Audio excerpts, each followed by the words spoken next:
There is a place in the Bighorn Basin of Wyoming where, in the summer of 1879, the newly formed United States Geological Survey received 3 handwritten letters from a farmer named Elias Holt.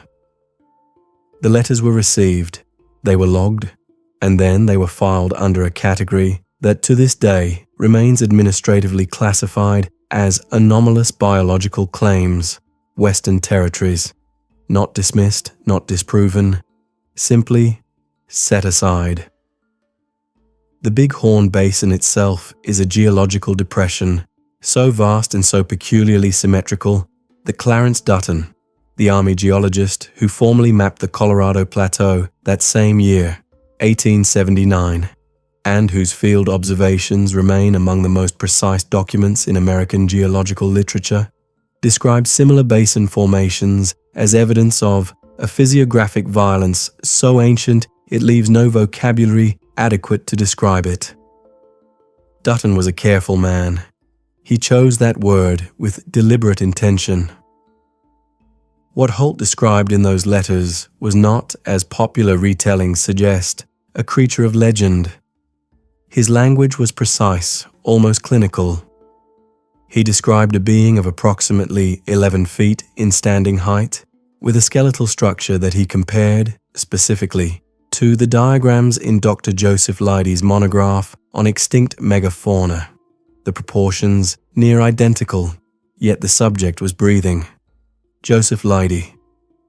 That detail is not incidental. In 1879, Leidy was the most respected vertebrate paleontologist in America.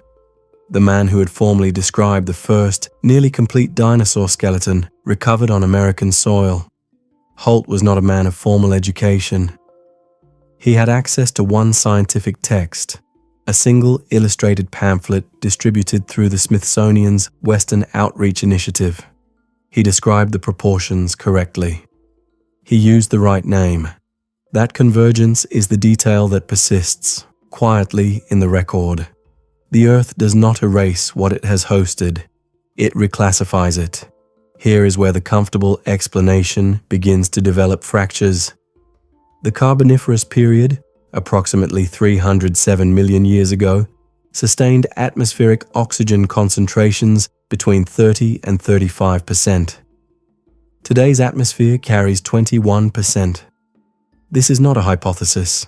It is measurable, verified through paleoatmospheric reconstruction using delta-18O isotopic proxies extracted from fossilized amber, a process so precise it has become standard methodology in geological dating. Under those oxygen conditions, the metabolic ceiling for terrestrial biology was dramatically higher than anything alive today. This phenomenon carries a name: atmospheric scaling. The biologist R. McNeill Alexander, working from structural data on the largest known sauropod dinosaurs, demonstrated that these animals were operating at the absolute mechanical limit of bone compression for their skeletal material. Increase available oxygen. Adjust ambient atmospheric pressure incrementally. The structural ceiling moves upward. The textbook explanation for why no large terrestrial mammal today exceeds a certain body mass invokes food availability and predation pressure. It does not fully account for atmospheric regression, the gradual measurable thinning of breathable air across geological time. Holt's letters contain one detail that no fabricated account should naturally carry. He noted that the figure in his barn breathed with a labored, deliberate rhythm, like a bellows too large for its purpose. A body calibrated for denser air, struggling against a thinner atmosphere. That is a physiologically coherent observation. It is not the language of a man constructing a myth from nothing.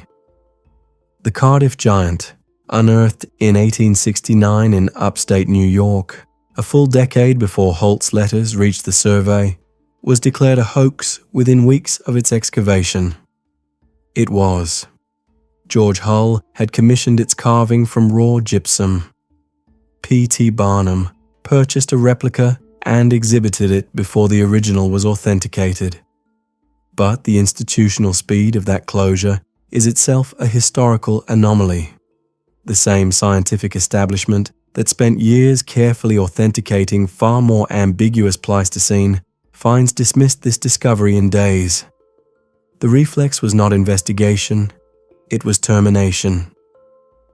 In County Meath, Ireland, the Passage Tomb complex at Newgrange, constructed around 3200 BCE, contains upright orthostatic stones averaging 20 metric tons, transported across terrain that contemporary engineering firms have studied and declined to replicate without modern machinery.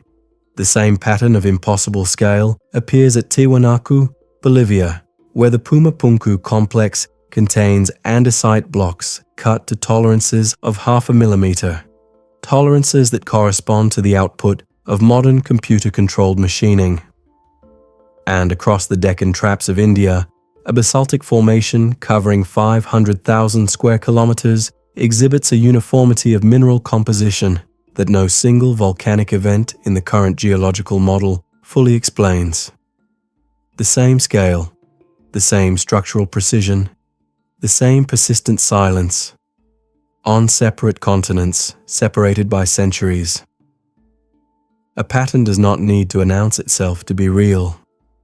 The army arrived at Elias Holt's farm on a Tuesday in late October, 1879. His neighbors recorded that the barn was empty when soldiers reached the property. The letters to the survey stopped. Holt himself relocated to Oregon the following spring, a relocation confirmed in the 1880 federal census record. He left behind no further testimony on the subject.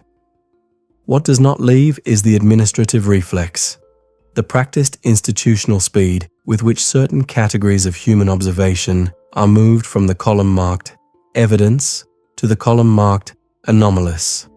The map of our history has been drawn with extraordinary care. Every mountain bears a label. Every canyon carries an explanation. But a map, by its nature, is a reduction of reality. It shows you where the roads have been placed. It cannot show you what stood in a given field before anyone arrived to draw the road. The question is not whether something impossible lived in a Wyoming barn in 1879. The question is why the answer, requiring no further inquiry, always arrives first, and why it is always the one that remains. What precisely are we practicing not to see? Disclaimer. This content is produced for entertainment and speculative historical exploration only. The theories presented are not established scientific fact. Viewers are encouraged to conduct independent research and consult peer-reviewed academic sources before drawing conclusions.